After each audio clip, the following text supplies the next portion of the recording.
You're listening to Politics, a Harry Potter reread podcast focusing on politics in the wizarding world. I'm Adri, your host and recovering English major who is now podcasting laying down. Yes, you are. I can vouch for this. We have a video component to our recording, and I can see her laying down. She is not lying. I am being very vulnerable and letting Helene see my nostrils for the first time. Yes, the coveted inside of your nose. Yes. Everyone wants to see it. Everyone clamoring in the streets. Well, I'm Helene, your co-host producer, and I cannot believe that we're going to be done with Half-Blood Prince. What? Yeah, because today we are going to be covering chapter number 30, titled The White Tomb of Harry Potter and the Half-Blood Prince. Oh my god. Oh, guys, my favorite book. We're almost done. And also, just wanted to throw it out there. You can't make a joke on Twitter anymore. I joked that, you know, since I wasn't going to make it to 40 weeks, I was reading for an April 1st due date because this life is a joke. And then my OB called me a few weeks later and said, by the way, your induction date is April 1st. So I'm going to have like the Weasley triplet, you know? Yeah. Just like separate years, you know? Yes. Fred, George, and Olivia. The trio of madness. I don't know. It's gonna be cute.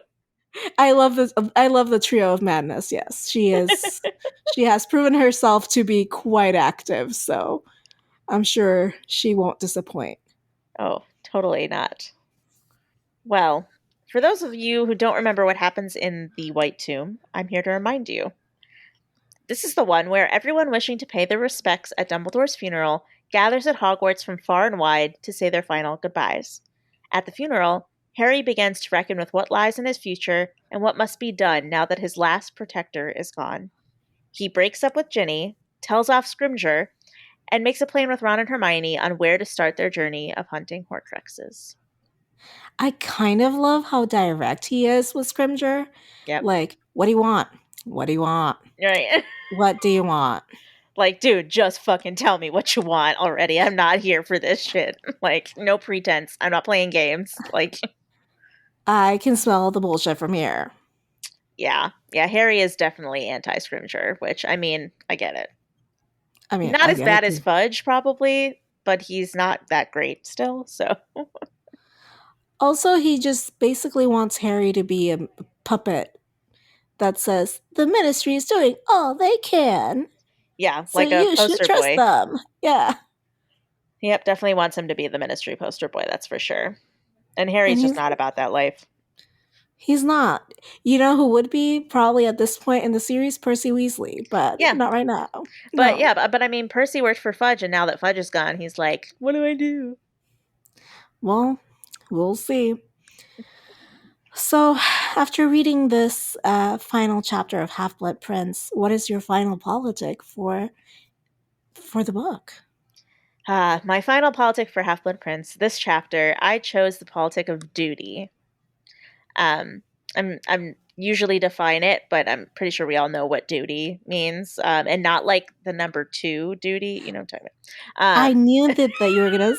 I was like, this is like morning. Yeah, this is going to be not like morning, like good morning, but like yeah, no. No. So you know the here I'll look up a definition just because I like to have Jesus terms. Christ. I like to define my terms.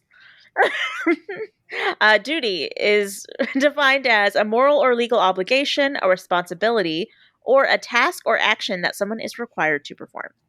Okay, duty. Every time you say duty, I hear duty, which is like the number 2, and I can't stop thinking about it now. Duty. I don't know. Does that help? Anyway, so in this chapter, we see Harry coming to terms with his duty and now I just am going to think it every time I say it. I wish that, what's a synonym for this word? So obligation. Okay, sure. obligation. We see Harry coming to terms in this chapter with his obligations, his moral obligations, and sense of what he has to do, and what must be done is what I guess what I was trying to say. To defeat Voldemort now that Dumbledore is like officially gone. He uses the fake Horcrux in his pocket, and we see this a lot of times throughout the chapter. It mentions that he uses this fake locket that he has, well, this real locket, but fake Horcrux, that he has in his pocket as like a physical reminder of what's to come and what's at stake, because Mm-hmm. he keeps on like clenching it in his fist, and just like it's like something that holds him and grounds him to like Like a reminding him. talisman. Yeah, it's like reminding him what he has to do. It's like a physical reminder. Um, and then he breaks up with Ginny, who the love of his life, his future wife and mother to his children. He breaks up with her because it's the only way that he can fulfill this obligation that he has and ensure that she doesn't get hurt in the process. Mm-hmm. And then Ron and Hermione also share the same sense of duty and obligation, and promise to follow Harry and Ron, or promise to follow Harry and help him destroy the Horcruxes at the end of the chapter. Um, like they say, we had the chance to walk away. You told us we could walk away, and we had many chances, but like we're here to the end, and we're gonna finish this, and we're gonna help you. Um, it's like a nice shared sense of duty that they have together to finish this, what Dumbledore started. Okay. Mine is, I don't know if mine is necessarily related. Mine is about the politics of ceremony. And I wanted to like bring two things here, to kind of illustrate the role of ceremony in, in society and politics.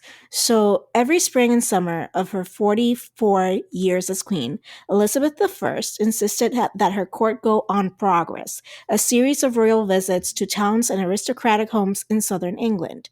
These trips provided the only direct contact most people had with a monarch who made popularity a cornerstone of her reign. Public appearances gave the Queen a stage on which to interact with her subjects in a calculated effort to keep their support. The progresses were both emblematic of Elizabeth's rule and intrinsic to her ability to govern. We still see that in like modern monarchies, where like the royals go to like all these events and do all these public facing events, because Mm-hmm. if they didn't like interact with their public, it'd be kind of easier to overthrow them, because it's like we don't ever see them. What do they actually do? Let's just abolish the monarchy. Right, right. um and then like in the Roman Republic, um, following Caesar's assassination, and later as Augustus became the first emperor of Rome, there was a variety of public ceremonies, including assemblies of the people, triumphs, funerals, and games, as a means for politicians in this period of instability and transition to shape their public images and consolidate their power and prestige. So that also like talks about like how people can kind of use ceremony for political gain. Mm-hmm. Dumbledore's funeral is a ceremony that brings Harry clarity, but it's also a ceremony that brings politicians like Scrimgeour to the fore to try to gain power and steer the narrative after the fact. So they try to use this tragedy as like political footholds. It's kind of And like then like performative mourning, kind of. of course, Yeah. yes. So, whether we understand it as such or not, Dumbledore's funeral also marks a kind of ceremony, right? That we don't get to see in the series. And that's the trio's graduation from Hogwarts, because without Ooh, Dumbledore, their job as students is done. yeah. I like that. I like that take. I hadn't thought about that. Like they just decide, all three of them, like Well, we're yeah, done with school. it's like graduating into another like phase of life. Graduating Yeah, like yeah, it's just from like passing like a rite of passage.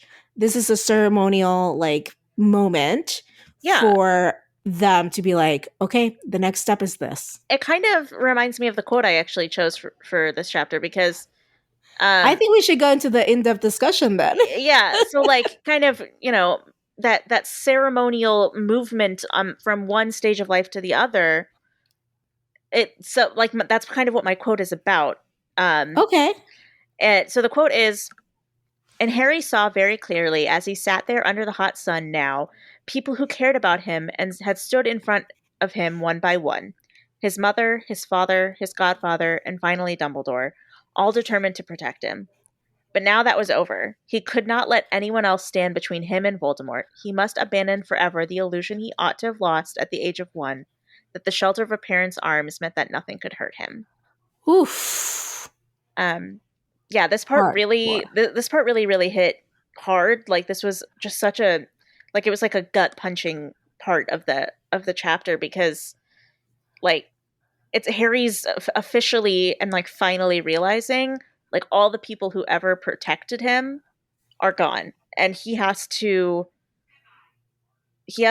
become someone who officially can take care of himself. He's graduating from like the innocence of his childhood to like a complete loss of innocence and protection in adulthood. Like he Also, like he's about to come of age in the right. wizarding world. Yeah, like he's officially just lost all of the people that whose duty it was to protect him, you know? Yeah, Which is why I picked it for my politic mainly because now he knows that his duty is clearer than ever now that he has to step up and be the person who finishes this now that all those correct. people are gone from his life. So, yeah. What about you? What That's about yeah, it's that was a tough one. yeah. What about ceremony? What about the quote or moment that talked about that Okay, for you? so this is one of many, right? But it just grabbed my attention. Professor Mhm. McGonagall had left the throne like chair in the middle of the staff table empty. Hagrid's chair was deserted too. Harry thought that perhaps he had not been able to face breakfast, but Snape's place had been unceremoniously filled by Rufus Scrimgeour. Harry avoided his yellowish eyes as they scanned the hall. Harry had the uncomfortable feeling that Scrimgeour was looking for him. Among Scrimgeour's entourage, Harry spotted the red hair and horn-rimmed glasses of Percy Weasley. Ron gave no sign that he was aware of Percy, apart from from stabbing pieces of Kipper with unwanted venom. A few things here that scream ceremony to me. The Mhm. fact that Professor McGonagall had left Dumbledore's chair empty Yeah. and made sure that Scrimgeour could not, sit on it because he totally wanted to. And I like the juxtaposition of making sure that Dumbledore's chair is empty but making sure that Snape's chair is filled. Correct. It's like, oh, but also like the shade of like, Yeah. oh, so you can't sit on Dumbledore's chair or Hagrid's chair because he's still here. But you can sit on the assassin's chair, like the assassinator. Yeah, the assassinator ain't coming back. Right. Well, neither is Dumbledore, but you know what I mean. Yeah. Right. Man. So the other part is that it's not just that Rufus Scrimgeour is there, it's that he has an entourage, which like speaks to Yeah. this is more than just him attending out of respect for Dumbledore, because we know that he didn't respect him, but like out of like a spectacle Yeah. to like see if he could take this tragedy and turn it into a win Yeah. for the ministry. Like if he was literally just coming to pay his respects and actually like use this as an opportunity to like say his final goodbyes to Dumbledore, he wouldn't need to bring anyone else with him. Like that's a personal thing that you go and you do for yourself, but why would Also, you you wouldn't have to sit at the staff table. No, exactly. Yeah. But like obviously he brought a whole team of his fellow politicians with him because he has ulterior motives here of, Well, and he also needs to look powerful and respected, right? So he's right. trying to prop up his own reputation while he is at this ceremonial place where a lot of people are coming from far and wide to mourn and pay their respects to Albus Dumbledore. Yeah. Yeah. Whew. Just a lot to unpack in this scene and in this chapter, really. Yeah, so for character, for like sense of duty and obligation, I chose Harry Of course, yeah. because yeah, this whole chapter is about Harry kind of realizing like what is needed from him and how he has to pick up where he and Dumbledore left off, and it's just completely up to him to defeat Voldemort. Yeah. Well, for my character, I chose Rufus Scrimgeour because, of Hmm. course, he's the politician making sure that he has the exposure Hmm. in this ceremony. Although Dolores Umbridge is a close second as well, in terms of like exposure and trying to, manipulate the situation to her benefit. Yeah, yeah. Scrimshaw definitely does it more so than her in this chapter, but yeah, I mean she's known for doing that for sure. Ugh, gross. But how did you see the sense of obligation and duty throughout the book?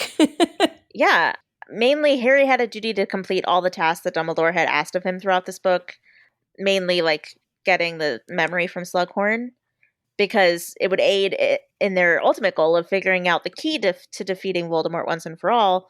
And then once they did that, now he has this duty of like fulfilling that and actually using this key that they found to defeating him to actually make it happen. Yeah. Well, for me, for ceremony, I was thinking back, what other ceremonies have there been in Half Blood Prince? And then I realized this is the second funeral in Half Blood Prince. Oh yeah. Is it just the second? Aragog. I felt like I wouldn't be surprised if this was more. It was more than two. I know, right? But like the ceremonial part of like Aragog's funeral, which is where Yeah, Harry gets, the memory. lucky, literally, Yeah. and gets Slughorn's memory. But also, the Slug Club Mm, invites are a little bit of like a ceremonial rite of passage for Harry, like yeah. into these like this rarefied club that he doesn't want to be a part of, but still. And then I was thinking like, other than obviously Dumbledore's funeral in this chapter, the journey to the cave is like a rite of passage for Harry as well. Yeah, Dumbledore finally like allowing him to come with him on a mission and and all of that. Yeah. And his eyes being like completely wide open to the real peril that even they face with Dumbledore's incredible knowledge of magic. Right. Like his eye, like you said, like in your quote, he sees finally that he's alone. And also right before then, he sees that like not even Dumbledore is unbeatable. That he's, facing real peril. Yeah. It's like a real wake up call for him. Speaking of wake up calls, you know what like just brings me back from the brink of death? Chocolate.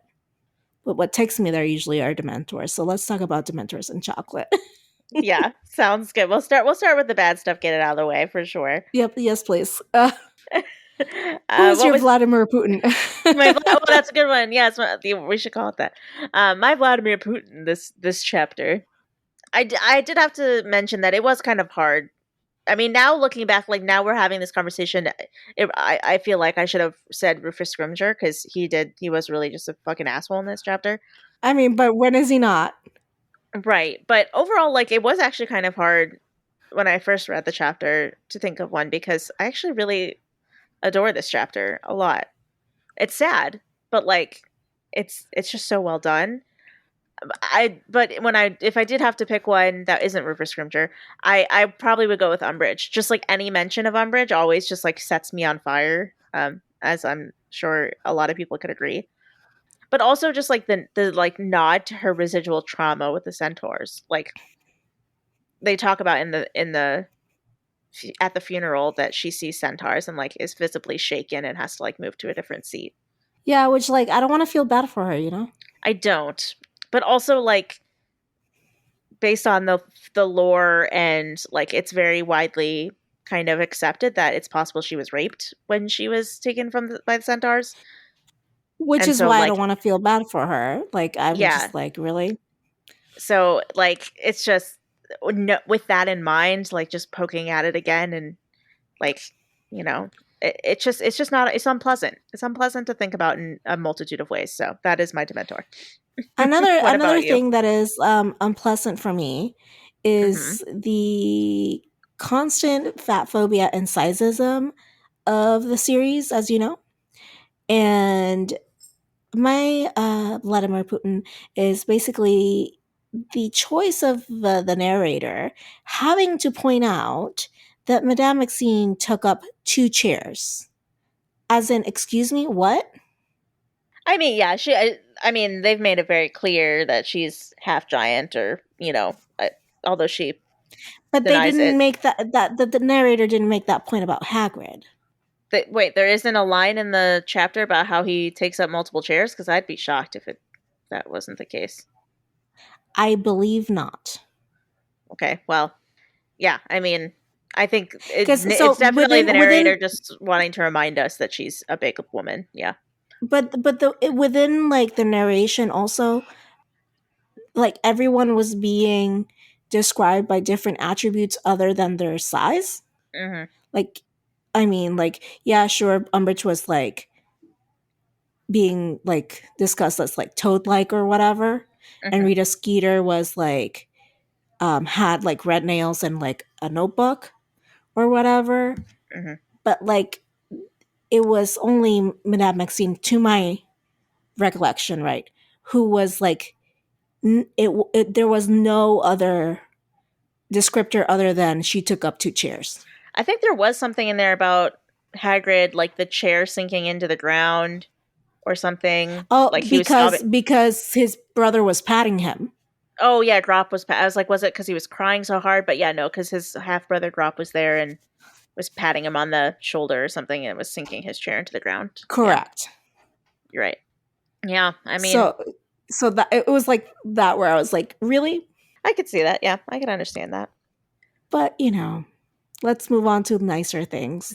What is your chocolate? Not surprisingly, my chocolate, and I mean, this is just, you know, of course, it's the last chapter, and it kind of just culminates all of my feelings about this book. My chocolate is Harry and Ginny, and their conversation, and how they just completely get each other and communicate just so effectively and respectfully and just healthily. It's such a healthy conversation and communication that they have. There's just really no other person in the world who would be more perfect for Harry than Ginny, and like this conversation absolutely proves that. Like him breaking up with her, but her like just knowing that it's coming and fully just understanding and not resenting him at all, and under like just like I just loved it. It was beautiful. I love it. I love them. It's the nicest breakup in history. Yeah. And it's like such a gut punch too, because you just that neither of them wants it. You know that both of them would want nothing more than to just be able to be together and be happy, but like they both know that this is what needs to happen right now. And they might not survive this, and they know that, but they're willing to just like do what it takes and be together in the end if it works out and they don't die. Yeah, just like a nice little reminder there, like, hey, if we don't die, like, let's try this again. Yeah. Yeah. So what about you? What was your chocolate this chapter? Um, so for me, it was like the moments in this chapter where Harry could kind of let that grief that he was feeling mingle with the things that he enjoyed about Dumbledore. And like all the times where he was like, it was hard not to grin, like because that is something that perhaps because of the Phoenix Lament, right, that like made him sit with his grief. Like he Yeah. can let his grief now mingle with the good parts, which is something that he couldn't really do with Sirius a lot. Yeah. Like the parts where he was like thinking about how he was about to, he like almost laughed, and he's like, "What's wrong with me? Like why am I smile? Like why do I want to Yeah, smile?" exactly, Like, yeah. exactly. Because that's like the real depth of feeling as you mature, right? Is like you feel this grief and like this like loss so clearly, but you also have like these memories with the person or memories of the person of like when they made you laugh or when they Hmm. contributed something like important to your life, or just like focusing on those things also help in healing. Yeah. Oh, man, I just love this book so much. Yeah. Well, we also love our patrons because this is the place where we tell you about our Patreon subscription.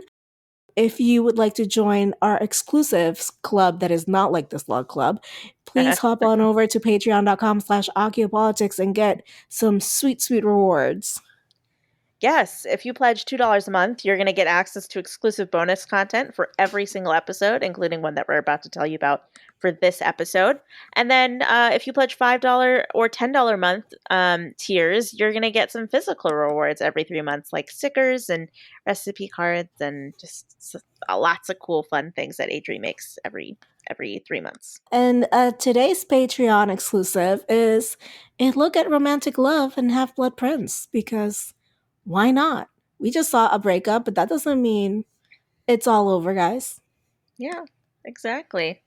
All right, it is time for the last media we've been consuming lately for the chapter episodes of Half Blood Prince. So, Helene, illuminate all of us with what you've been watching or listening to. So yeah, this week I had two really good ones I couldn't choose, so I'm doing both because that's me and this is what I do. Um, the first one is Turning Red. It is a new Pixar movie on Disney Plus. I highly suggest going to see it, watching it. It's about a young Asian girl named Maylin Lee, who their family has a tradition of the women at like a certain age, like usually the age of when a young girl gets her period for the first time, starts turning uncontrollably into a red panda whenever her emotions are heightened.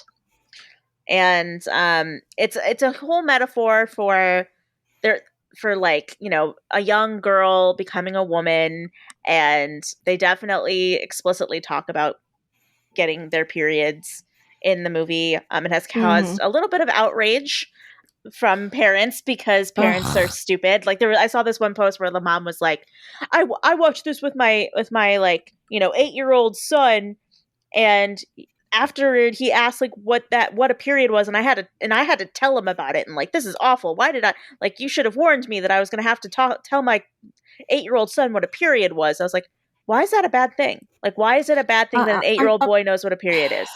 Why is that bad? I'm sorry. I'm so sorry. Like, what? Like, do people just lose their minds when they become a parent? Is this what's going to happen to me? I mean, I sure hope not.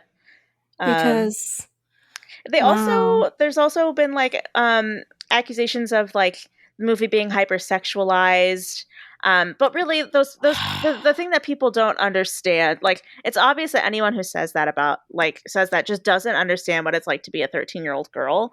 Um, like, and like, for some reason, telling 13-year-old girls stories um are like, it's like offensive somehow. I don't get it. But I mean, as someone who at one period in my life was a 13-year-old girl, um and had to have my period for the first time and was realizing what it meant to like boys, and you Oh, know yeah. Like, had I was had a 12. rebellious phase with my mom, like, it's a lot. It's just, it's a very, very like open and honest film that I think touches on a lot of stuff that we should be able to talk about without stigma.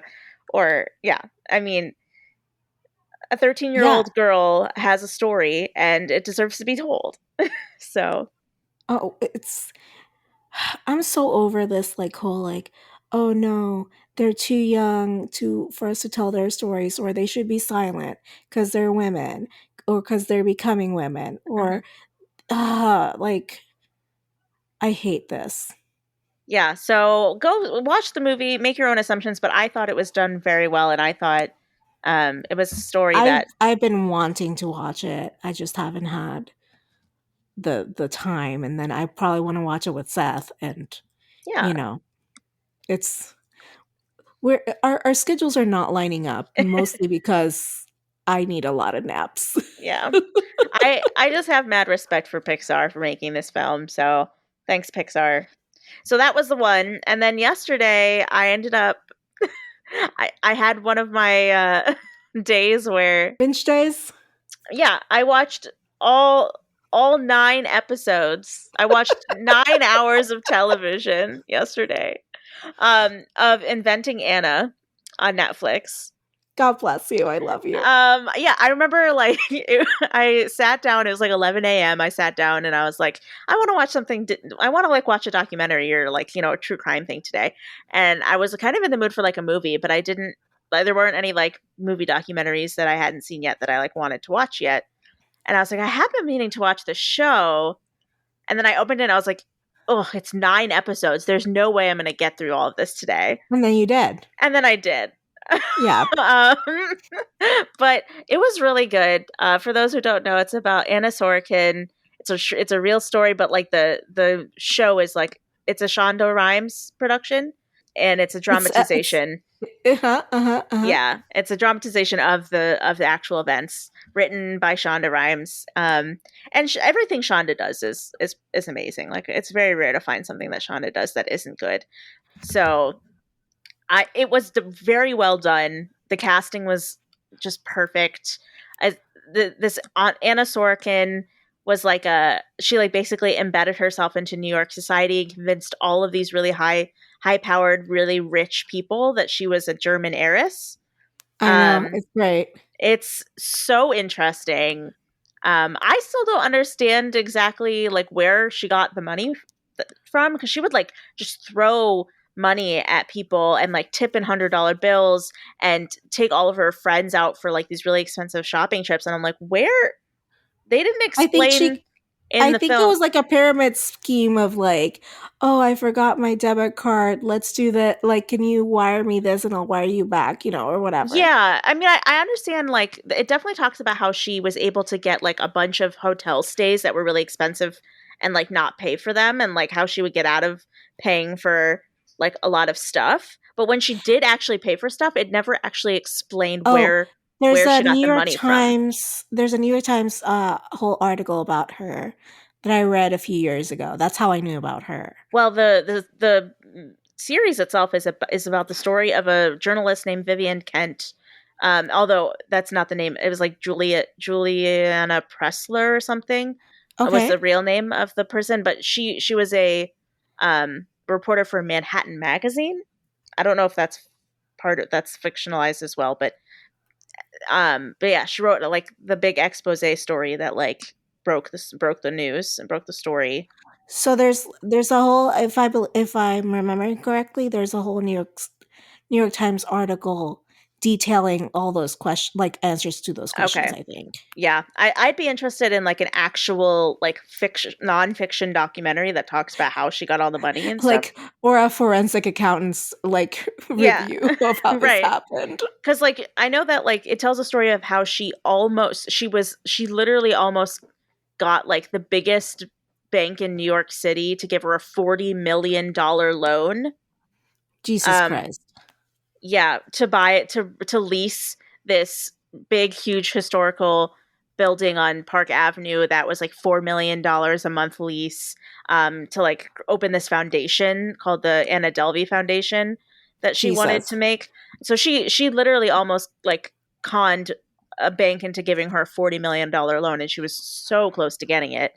So like if that had gone through, I would have been like, okay, cool, I understand where she got all her money from. But like up until then, I just wasn't exactly. They weren't very forthcoming as to where she got her money from. So, Okay. but it was very good. I thoroughly enjoyed it. Um, so I recommend it. Well, the only media I have been consuming this week has been Law and Order, SVU, and also I was gonna say which one. Organized Crime. So not like the normal, just regular Law and Order, because I know that just came back. I know, but I'm saving that. Okay. But you know what I can't save is my love for Olivia Benson and my Yeah. love for Oh my god. Stabler. The I've been watching SVU too, and like that episode where with the fucking like house, the frat house thing. Oh, the one with Jason Biggs. Yes. Yeah, he was a good guy in it, but I mean, this wasn't the first episode he was in either. But no, No, where like, exactly, exactly. Because I think they're trying to make the Hate Crime Task Force into their own spinoff, oh, I would and I watch would that. love to watch that. Yeah, Jason Biggs as like the hate crime. Yeah, I would watch that. No, yeah, Because the first time we saw him was on Christmas, where there was like with a like hate crimes, yeah, the Muslim attacks on Christmas or something or and the whatever. Jewish ones too. Right, right. Yeah, no, the episode with the frat house where like it was a conspiracy, like Oh yes, they yes, charged every single person and every single guy in the frat house because for a hate crime on hating women. Oh my god, it was so good. it was so good. It was such a good Also, episode. like my boyfriend Carisi was excellent in it, you know, Oh, so I Creasy's just a loved it. great guy. I love Creasy. Yeah, so, he has great hair. That's all you need to have to be my TV boyfriend. That's literally all you need to have. Dun dun. Dun dun.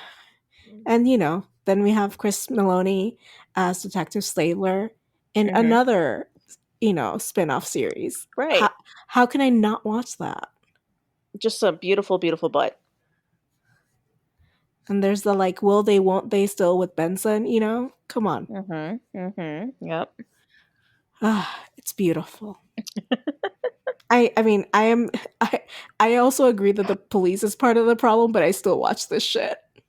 Oh yeah, I mean, totally. It's there's a love hate relationship with crime procedurals, you know. Yeah. Well, we have come to the end of yet another episode of Archaeopolitics. And this time, Helene, we are done with the chapter by chapter of the entire book, as I we've can't talked believe it. about Yeah, time and time and again.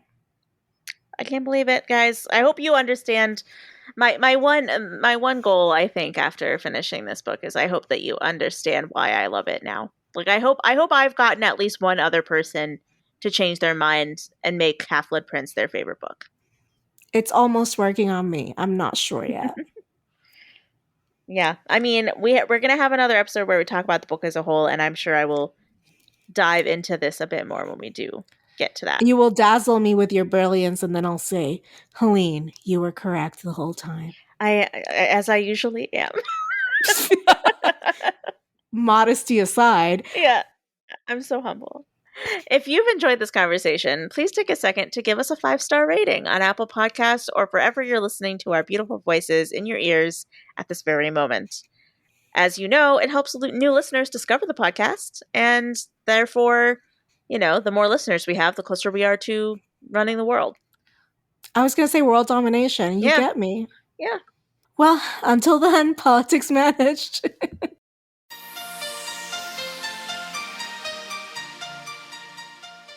Support this show by going to patreon.com/Archaeopolitics.